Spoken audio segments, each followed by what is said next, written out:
Bonjour à tous, pour ce nouveau test vidéo peignée verticale en collaboration avec Barabès, je vais vous présenter le pack automne de trail avec une veste Arc'teryx Squamish Hoodie, une veste coupe-vent et une paire de gants, celle-ci les North Face E-Tip Glove.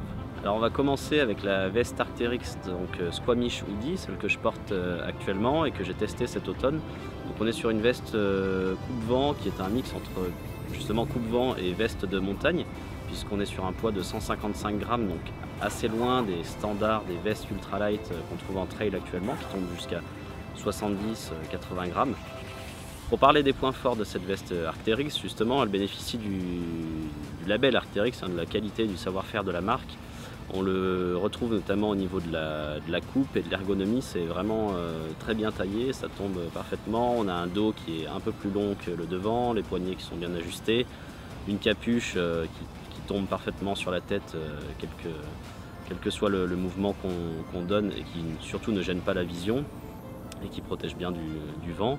Au niveau du matériau, elle est assez résistante, en tout cas bien plus qu'une veste vraiment ultralight. On ne craindra pas de l'abîmer contre une ronce, une branche, etc. Elle est aussi assez respirante pour une veste de sa catégorie. Ça reste un coupe-vent, hein. Il n'y a aucun coupe-vent au monde qui soit vraiment respirant. Mais celle-ci, ça respire, c'est agréable et on peut courir avec même quand il fait un temps relativement doux. Quelques défauts quand même parce qu'il y en a forcément.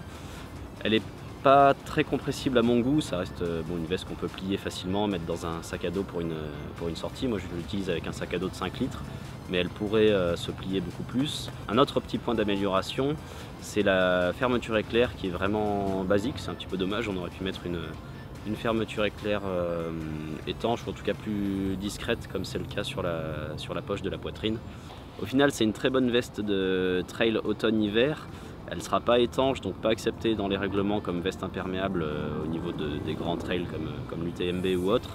Mais c'est un modèle agréable à porter, très bien étudié au niveau de la coupe. On a vraiment la qualité Arc'teryx qui est au rendez-vous. Et voilà, c'est un bon produit pour vos sorties d'automne.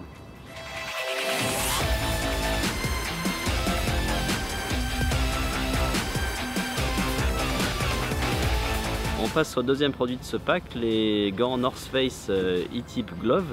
Donc là, bonheur aux geeks, ce sont des gants tactiles, vous allez pouvoir utiliser votre smartphone en courant et vous avez même sur la paume de la main une petite matière en silicone qui vous permet d'avoir des gants moins glissants pour attraper tous les objets, que ce soit téléphone, appareil photo, bâton, etc. Donc, plusieurs points positifs pour ces gants en dehors de l'aspect tactile dont on a parlé précédemment.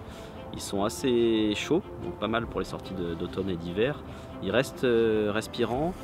Un petit point d'amélioration par contre, c'est la coupe au niveau du poignet. La coupe au niveau de la main est parfaite. Par contre au niveau du poignet c'est trop lâche, donc ça manque d'un élastique de serrage. Au final, on est sur une bonne paire de gants d'appoint, une bonne paire de gants de trail pour les sorties d'automne. Je vais même m'en servir en ski de rando l'hiver, en tout cas pour la montée. On a quelques petits points sympas, le tactile, un gant qui est vraiment agréable à porter, super bien taillé. Donc voilà, un produit sympa pour vos sorties d'automne pour garder les mains au chaud.